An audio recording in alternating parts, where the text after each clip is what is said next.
සියලු දෙනාටම ආයුබෝවන්.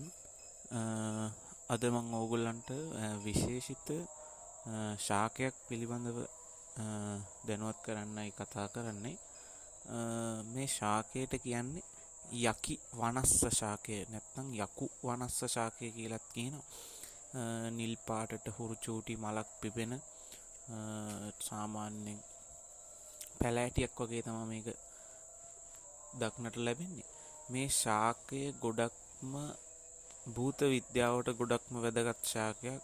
ඒ වගේම ආයුර්වේදයටත් ඒ වගේම හෙළවෙදකමටත් මේක ඉතාම වටිනා ශාකයක්.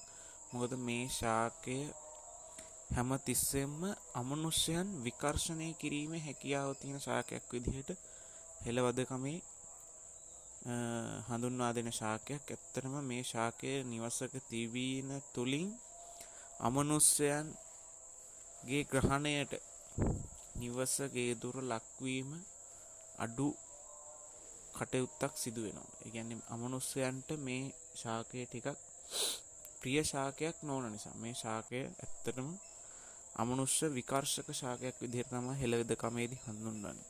මේ යකු වනස්ස ශාකය ගොඩක් গুপ্ත ක්‍රම යටතේ සාමාන්‍යයෙන් සර්ප වෙදකමේදී පාවිච්චි කරනවා. සර්ප වෙදකමේදී සර්ප දෂ්ටනයක් ඇතිවෙච්ච පුද්ගලයාට වෙදකම් කරනකොට මේ යක්වනස්ස ශාකය මුලින් උදුරාගෙන ගිහිල්ලා ඒ ප්‍රතිකාර කරන රෝගියාගේ ඇඳ යටට දාලා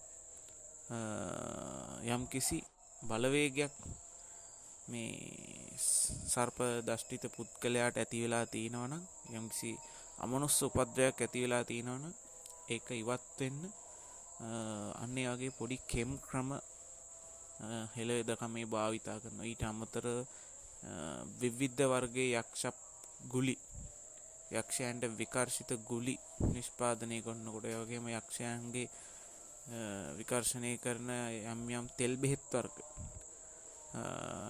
තෙල් බෙහෙත් හිඳිනකොට මේ යකු වනස්ස කියන එක නැත්නම් යකි වනස්ස කියන ශාකය අනිවාර්යෙන් අවශ්‍ය වෙනවා.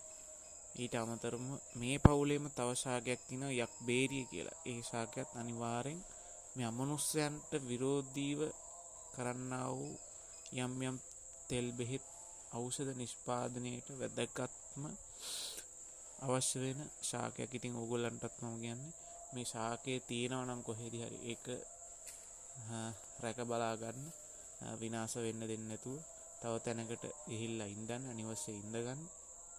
නිවසේ ඉඳගෙන දැනුවත් භාවයෙන් යුතුව සබහාදහමත් එක්ක ජීවත් වෙන්න. එතකොට ඔබ සබහාදහමත් එක්ක ජීවත් වෙනකොට ඔබ සබහාදහම විසින් නිරන්තරයෙන් ආරක්ෂා කරනවා. ඒ හින්දා සබහාදහමත් එක්ක ජීවත් වෙන්න ඔයගොල්ලෝ සියලු දෙනාටම ස්තුතියි.